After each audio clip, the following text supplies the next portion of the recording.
Alright, welcome back again to Seedtime and Harvest. We're actually inside my garage, and what I plan on doing today with you is, as my boy said earlier, we're going to use this utility cart to sprout our seeds. So stay tuned and we'll show you how we're going to do that. These are full spectrum LED grow lights. Now they do not provide heat. They're high efficiency, so it's very good on electricity. However, we still need heat in the winter for us to be able to sprout. So we're using also a heater. It's just a regular thermostat heater that we bought to provide the heat that is necessary for the sprouting of the seed. So we're going to use the light in connection with the heat for us to be able to grow indoors. So I've already put these up. I'm going to show you how I did it. So you bend the ends right here, and then you come over here and put it in like that. Go on the other side, do the same thing.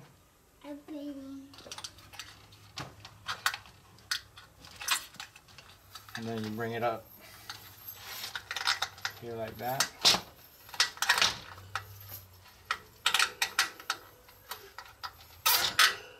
Zip tie it there.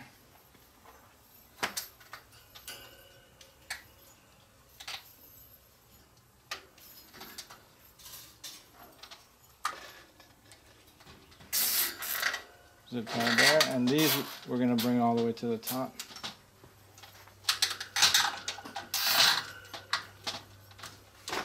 Just like that.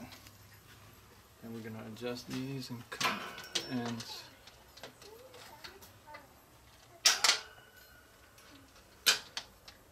There you go. We have some perlite, worm cast, and some peat moss.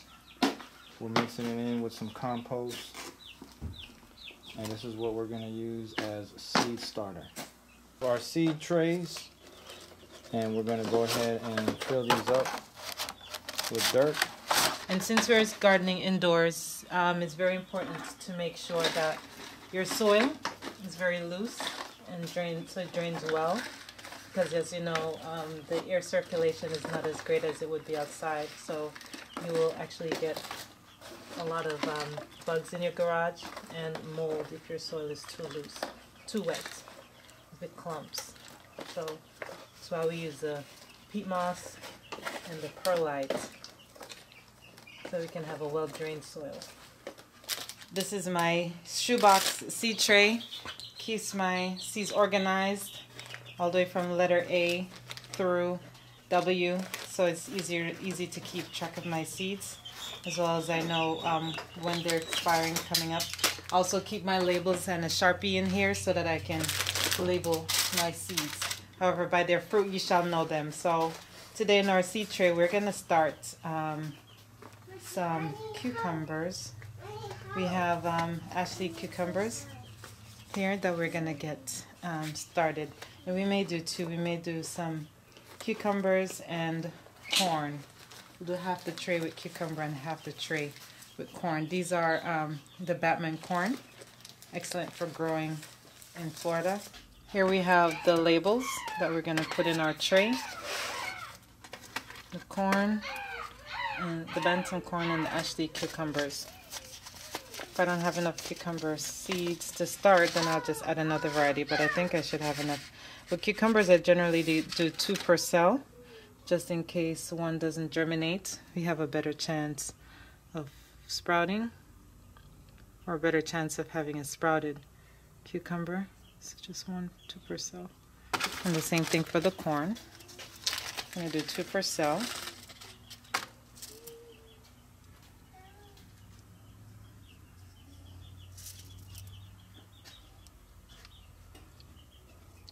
Just to let you know the depth of your seeds, the back of the seed packet will tell you how deep your seed should go. And this says space between 4 to 6 inches. And the planting depth is ½ an inch to 1 inch for the cucumber. And the corn as well is going to be 1 inch. So I'm just going to use my Sharpie and push them down. And I like seed starting. Very good math activity for children too. Just going to water it lightly. When I use water bottle, I always try to fill up with rainwater or well water and keep them in the garage so that they're easily accessible. So Sharice just put that tray on top of a heat mat that is connected to here. Here we have our breaker surge protector, so that way we can connect everything without having any difficulty of breaking or causing electrical shortage. And then we're going to go ahead and put the tray on top, the plastic cover on top, and make a greenhouse effect. If it has too much humidity, then you open it up and allow some moisture out, but we will keep it closed for now. And then with the heat from underneath, you're going to have the greenhouse effect here, which will help the sprouting of the seeds. And these seeds take about 6 to 8 days to germinate. Alright, so we have our shelf all set up. We have 2 lights on this shelf, 2 on this, and 1 on this one. If you notice, these lights are a little higher because the plants here are bigger for these 2, and the one underneath is lower because the plants are, of course, not as big. And we have seed starting underneath, so those don't need any lights. And plus we have the heating mat under there, and we have the stand-up heater right beside. So these plants on top, we're going to get ready to put them in the garden. And as the plants grow, we'll move them up. And this is an excellent way to get your plants started ahead of spring so that there is no delay. Okay, so while it's cold outside, you can have your plants going so that you can have a head start on your garden. So go ahead, get some grow lights, get a rack, and get your seeds started, and happy planting.